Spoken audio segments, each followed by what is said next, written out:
Bonjour à tous et bienvenue sur ma chaîne. Aujourd'hui, on va parler d'impression 3D résine.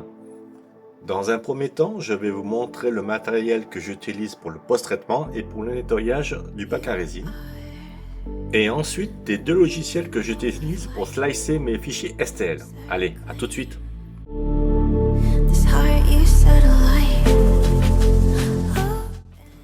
Passons maintenant en revue les ustensiles qui sont d'après moi indispensables pour l'impression 3D résine.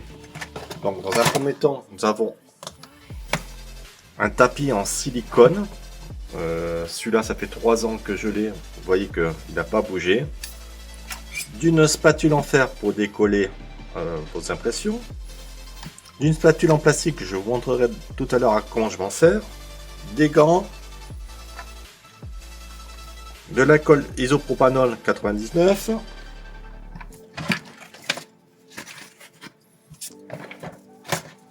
Moi j'utilise ce genre d'abrasif pour poncer mes figurines.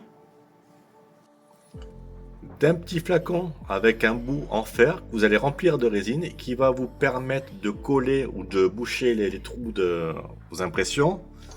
De la fameuse lampe pour durcir la résine. D'une pince à épiler pour enlever les supports qui sont compliqués à enlever et très fins, et ainsi qu'un grattoir en plastique pour enlever la résine durcie sur l'écran si vous en avez. Et en fait, ça abîme pas du tout l'écran. Vous pouvez même vous en servir pour les plaques vitrocéramiques. Vous aurez besoin de beaucoup de papier sopalin, d'un support pour vider votre bac à résine. Moi, j'utilise aussi un entonnoir avec un filtre. Et c'est là où j'utilise ma raclette en plastique pour faire descendre la résine au maximum. J'utilise aussi un premier bac de trempage. Comme ça, on peut changer plus facilement l'alcool et ça revient moins cher. Et après, j'utilise le second bac pour vraiment enlever le surplus de résine. Je sais ce que je vais vous montrer maintenant va en faire rire certains, mais laissez-moi vous expliquer.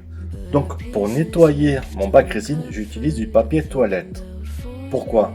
C'est un plastique qui est fragile, qui se raille facilement.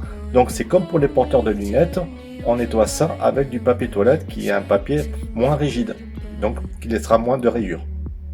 Et qui dit moins de rayures, une durée de vie plus longue pour votre film.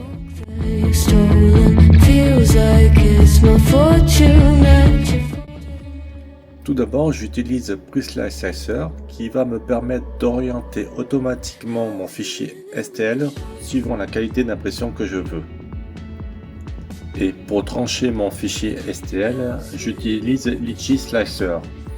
Je trouve que c'est un bon logiciel, après on avait plein d'autres, mais moi c'est celui qui me convient par rapport à l'interface, donc après c'est à vous de choisir. Et voilà, on arrive à la fin de cette vidéo, j'espère qu'elle vous a plu et qu'elle vous sera d'une utilité. Et je vous dis à bientôt. Bye bye.